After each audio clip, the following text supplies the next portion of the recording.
ekikolwa eky'okukabasanya abaana abawala ekibaleetera okwennyika emmeeme oluusi ne kibalemesa n'okusoma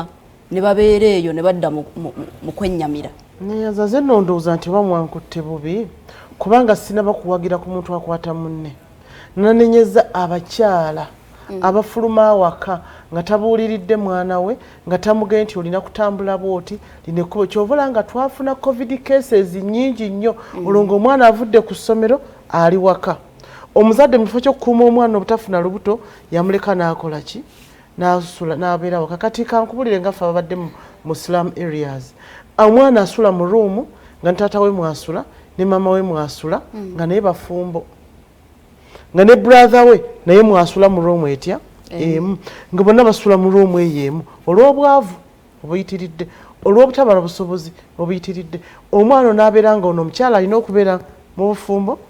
ono omuwala n'omulenzi singa nkunyumiza kesi ez'endabyeko ezo nazo nnyingi nnyo ng'omwana azadde ne mu brother we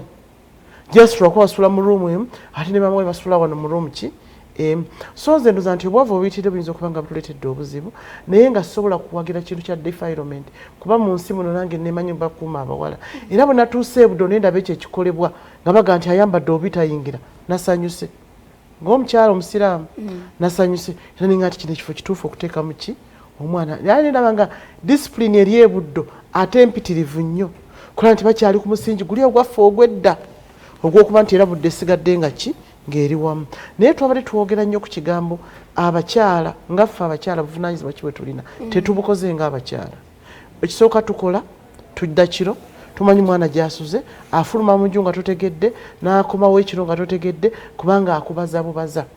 Nembaga abakyala basobole okuba nga ne bayingizamu abaana empisa basobole okulaba ng'abaana bano tebakola ki tebakabasanyizibwa.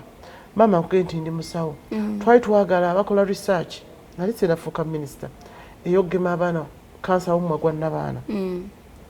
Research gye twakola nga baagala nnyo okuba nga empiso bagiwa omwana talina bakabasanyizibwako twagiteeka ku mwana wa P4 lwaki tetwagenda ku wa secondary olumu babeera otyo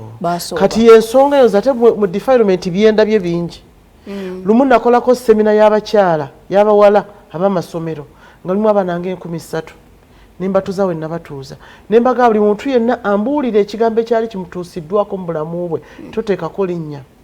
Bwe nali mbusoma na breakinga olwo tumala semina nembagamba nebagamba I was defied by my uncle, I was defied by my brother, someone was paying school fees for me, kino kyantukako nga ndi mu P4 kino saakitegeera ate nga medical kibi naye nga oluusi naffe nsitula omwana nengamba genda obeere wasengaawo naye nga ebyo wasengaawo etabikola ki bwe buvunaanyizibwa bwe ngamba abakyala abaana tubeesibeko tubeere nabo naye nga naawe omubuulira ki ekiteekeddwa okukolebwa. Omwana from 8 years 9 years gwe mugambe nti ogenda mu menstruation kuba kati batandika bukyali bw'ofuna bwoti bw'okola bwoti ofuna olubuto bw'okola bwoti omusajja bw'akola bw'ati mbuulira omwana ne bamudifayiringa nga natayogera nakwogera ngenda okulaba nga tandise okuwunya bagenda omukuleeta mu ddwaliro ng'okola ki ng'ogamba nti ono omwana yabadde atya. Nze wadde nalinako omukyala I was in a hospital nga tuli ku research ng'omukyala mulwadde baawe yafa omwana alina abaana basatu ababiri omukulu mulamu ali wakati mulwadde ate n'omuto mulamu. Tukola research tugamba kiki at one time ngenda okulya ng'omwana avaamu ekintu ekitali kirungi nembuuza omwana kiki nangamba kizibwe wange akola bwati ne bwati ne bwati. So omukyala ono yaleeta mulenzi yabalabirira abawala awaka olaba omukyala amutundira amanda awaka abeere nga naba n'abaana abanaaza yabatwala mu kinaabiro ate asula nabo mu ruumu. Obwo tebuba buvunaanyizibwa ng'omukyala yadde omwana myaka 5-6 ko temukkiriza kusula na musajja yenna mu nju kubanga ye bw'anaazuukuka ekiro ebituukawo ekiro mubimanyi bw'anaazuukuka ekiro ajja kugwira mwana wo ate omwana bano mubalabanga aba myaka 8-9 atandika omumanyiza mpolampola genda okulaba nga omwana gyali takola ki takyalabayo. N'olwekyo ffe abakyala nkyali ku ky'abakyala tetukoze buvunaanyizibwa baffe ng'abakyala. Tunenya abantu bonna ze sinenya musomesa kunnyonoonera mwana sinenya muntu yenna ne gye mututte amuzadde bakutte mu ssomero erimu ng'abazadde batutte enjaga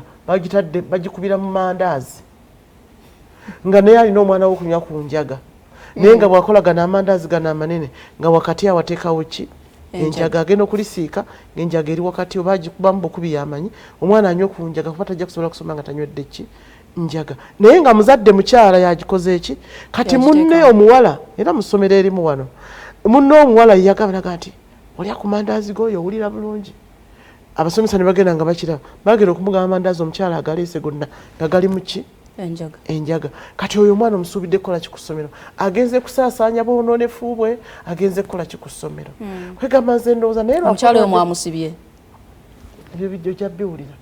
bano abali mu mateeka bajja bikwata naye nga ekyo okiraba nti yakoze eki yagenze mu ssomero erimu ate nga ddungi naye n'agenda n'atwala mu ki n'emigaati agikubamu wakati wano n'ateekawo enjaga n'asaanikira omugaati gw'olaba omwana amutwalidde mugaati naye wakati waliwo ebiki ebikya